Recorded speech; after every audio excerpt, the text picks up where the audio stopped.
गुरु प्यारी साध संगत जी, बाबा जी ने आज अपनी वाणी में बताया कि जो महिलाएं सुबह उठकर अपने दरवाजे पर पानी डालती हैं तो वह कान खोलकर सुन ले। बाबा जी ने आज अपनी वाणी में 4 नियम बताए हैं और कहा है, जो माताएं बहनें इन 4 नियमों का पालन कर लेती हैं तो ऐसा कोई काम नहीं जो उनका पूरा ना हो सके, ऐसी कोई परेशानी नहीं जो उनकी दूर ना हो सके। और सबसे बड़ी चीज, इन 4 नियमों का पालन करने से आपक घर परिवार में जो है माता लक्ष्मी जी का आशीर्वाद हमेशा बना रहेगा। और जिस जगह पर माता लक्ष्मी जी का आशीर्वाद होता है उस जगह पर कभी धन धान्य की कमी नहीं होती, कभी पैसों की कमी नहीं होती, उस घर में कभी भी कोई बड़ा कर्जा नहीं होता है और हमेशा माता लक्ष्मी जी का आशीर्वाद सदैव बना रहता है। तो आखिर और कौन सी वह 4 चीजें हैं और जो महिलाएं अपने सुबह उठकर अपने घर के दरवाजे पर पानी डालती हैं, वह इस वीडियो को जरूर देख लें। इसी के साथ बाबा जी ने यह बात भी जरूर सुनाई होगी कि माता लक्ष्मी जी की जो बहन है वह है दरिद्रता। अब जहां पर माता लक्ष्मी जी नहीं होती है वहां पर होती है दरिद्रता। और जब दरिद्रता जिस जगह पर हो जाती है ना, उस जगह का जो है जीना मुश्किल हो जाता है। उस घर में बहुत परेशानी आती है, बहुत टेंशन आती है, धन की कमी आती है और भी बहुत ऐसे काम है जो कि धीरे धीरे करके होना यहाँ पर शुरू हो जाते हैं। तो आइए जानते हैं कि कौन सी वह 4 चीजें हैं, कौन से वह 4 नियम है जिनका घर की बड़ी माताओं बहनों को हमेशा पालन करना चाहिए। और अगर आज से ही आपने नियमों का पालन करना शुरू कर दिया तो ऐसा कोई काम नहीं जो आपका पूरा ना हो सके, ऐसी कोई मनोकामना नहीं जो आपकी पूरी ना हो सके। इसी के साथ में इन 4 नियमों के पालन को करने के बाद आपको कोई उपाय करने की जरूरत नहीं है, कोई व्रत करने की जरूरत नहीं है। आप लोग बहुत टेंशन लेते हो कि हमें इस मनोकामना के लिए यह उपाय करना पड़ेगा, वह व्रत करना पड़ेगा।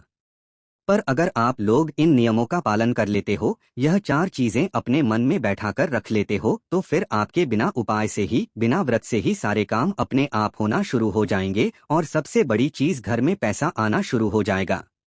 घर में धन की जो समस्या चल रही होगी वह दूर होना शुरू हो जाएगी। और अगर कर्जा भी आपके घर पर है ना, तो यह वीडियो आप लोग जरूर देखना, आपका कर्जा भी धीरे धीरे करके दूर होना यहाँ पर शुरू हो जाएगा। ठीक है, तो आखिर कौन सी वह चीजें हैं, आइए जानते हैं।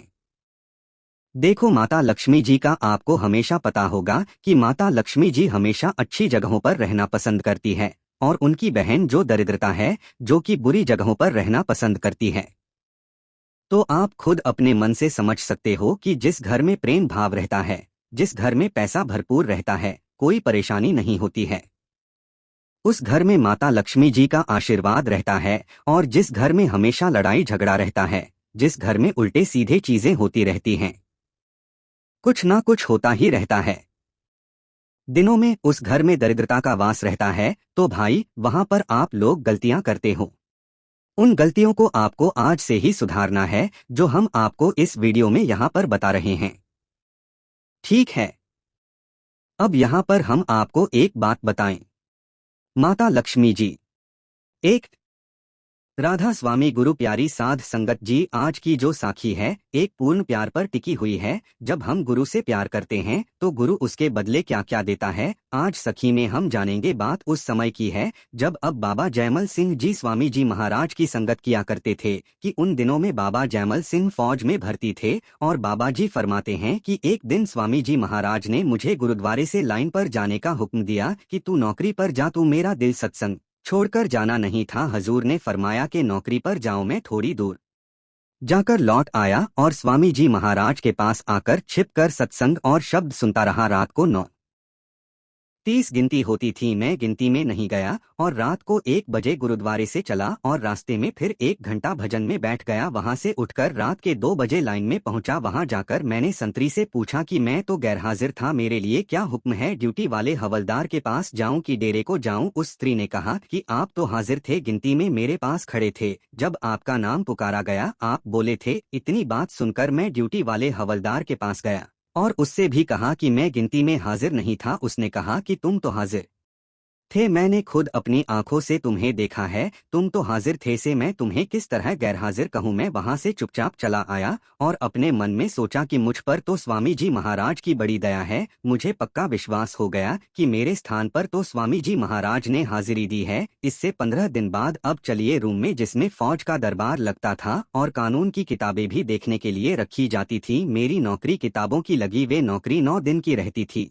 मैंने एक आदमी से कहा कि भाई मेरी जगह यह काम करना और मैं 9 दिन स्वामी जी महाराज के सत्संग में रहूंगा। और मैंने हजूर स्वामी जी महाराज की सेवा में अर्ज की कि मैं 9 दिन की छुट्टी लेकर आया हूं। तो गुरु प्यारी साध संगत जी, जहां पर शिक्षिका प्यार देखिए, गुरु के लिए 9 दिन के लिए एक शिष्य अपनी ड्यूटी कुर्बान करके फिर आया है। 9 दिन आपके चरण कमलों में रहता हूं। हजूर स्वामी जी महाराज ने कहा अच्छा रहो, मुझे एक कुंवारा दे दिया। सो मैं सत्संग सुनकर उसके बारे में रहता था। मैं जब 9वें दिन गया तो मैंने उस आदमी से पूछा कि किताबें कहाँ हैं, मुझे दूसरे को चार्ज देना था। उसने कहा कि आप सवेरे ही तो 8 बजे रख कर गए थे ना, कैसे भूल गए आप? खुद ही तो 8 दिन तक रखते रहे और खुद ही ले जाते रहे। मैं रोज आपको यही देखता था और साथ ही आप मुझे अपनी जगह काम करने के लिए कह गए थे। मैंने कहा मैं तो उस दिन का आज ही आया हूँ। तो उस आदमी ने जवाब दिया कि मैं तो आपको रोज ही यहाँ देखता रहा हूँ। फिर मैं चुपचाप लाइन में चला गया और हवलदार से जाकर बोला कि मैं हाजिर हो गया हूँ, आपको कह कर गया था कि मैं 9 दिन हजूर के सत्संग में हाजिर रहूंगा और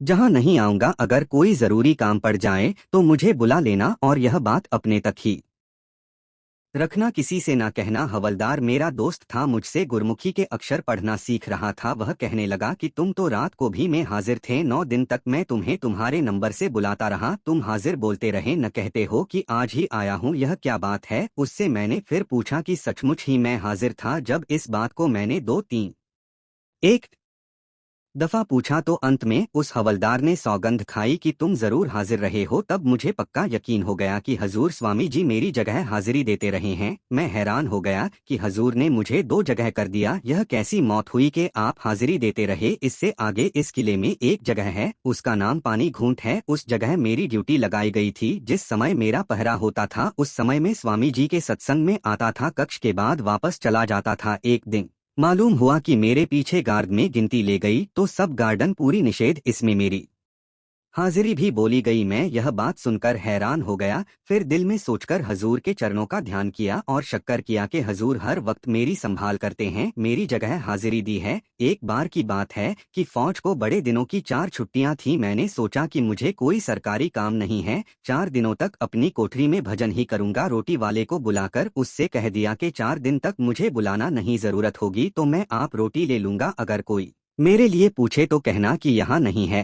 फिर इसके कुछ देर बाद कोई लिखने का सरकारी का निकल आया तो मैं तथा जो कोई बुलाने जाता बाहर से कुंडा लगा हुआ देखकर चला जापा। लिखने वाले बाबू से साहिब ने हिसाब मांगा कि जल्दी लिखकर हिसाब बता। उस समय में हाजिर नहीं था कि उस बाबू ने दिल में सोचा कि मैं साहिब से कहूं कि जैमल सिंह हाजिर नहीं है, तो उसी समय बाबू को वाजपेयी हाजिर हूं, जो हिसाब है बैठकर लिख लो। तो बाबू ने बैठकर सारा हिसाब लिख लिया। हिसाब दिन में 3 बार लिखा गया था और 3 बार ही साहिब के बंगले पर पहुंचा दिया गया। सवेरे उठ बजे 3 बजे और 12 और मैं 4 दिन तक अंदर ही रहा। मुझे इस सब की कुछ खबर नहीं थी। मीना अपनी जरूरी हाजत के लिए सुबह 4 बजे और रात को 10:00 निकलता था। 4 दिन के बाद मैं बाहर निकला तो बाबू ने फिर हिसाब लिखने के लिए बुलाया और कहा कि कल का हिसाब नहीं लिखवाया। मैंने कहा कि मैं तो 4 दिन अपनी कोठरी के अंदर ही रहा हूँ, आज 5वें दिन आया हूँ। कि बाबूजी आप यह झूठ कह रहे हो? तो बाबूजी ने उन 2 आदमियों को बुलाया जो कि हिसाब लिखो आते समय पास थे। उनमें से एक हाजिर हुआ और कहने लगा कि देख लो, इस कागज पर आप लिखवाते थे, यह देख लो आपके लिखे हुए अक्षर हैं या नहीं। जब मैंने अक्षर और हिसाब देखा तो खुद मेरे ही ठीक मिल गए और हिसाब जैसा चाहिए था ठीक मिल गया।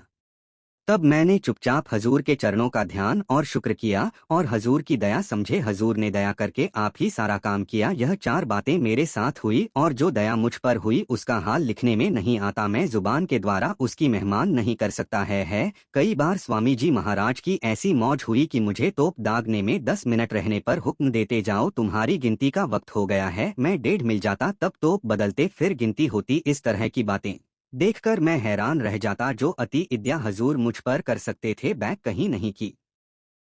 जा सकती थी। आज तक भी महाराज दया करते हैं। जब सरकार की ओर से मुझे नौकरी बोली जाती तो मैं पहले भजन करके बाद में नौकरी पर जाता, और नौकरी पर कभी तो विशाखा सिंह चला जाता, और जब कभी वह नहीं जाता तो स्वामी जी महाराज की दया और मौत से काम चलता था। मैं भजन को मुख्य रखता था और नौकरी की परवाह नहीं की थी। ये की गुरु प्यारी साध संगत जी, बड़ी ही अचल राजभर बात है कि जो लोग गैंग गुरु के काम को पहल देते हैं, दो मुख्य समझते हैं, गुरु उनके सभी काम खुद करता है। पर आज के टाइम पर ऐसा प्यार, ऐसा जुनून गुरु के प्रति नहीं है। अगर है तो गरीबों का प्यार है। गुरु प्यारी साध संगत जी, अगर हम भी उस मौजूदा सरकार ने जो काम दिया है उसको पहल दें, उसको बड़ा समझें, उसको टाइम दें, तो मौजूदा सरकार भी हम पर ऐसे ही तय कर सकती है। पर बात यह है कि हम भरोसा और विश्वास नहीं करते। हम अपने आप को उस अच्छा से अलग समझते हैं। हम पूछते हैं जो कुछ कर रहे हैं हम कर रहे हैं, और वह खुदा को कुछ मालूम नहीं है। अब जैसा कि सुनते हैं, पढ़ते हैं तो समझ में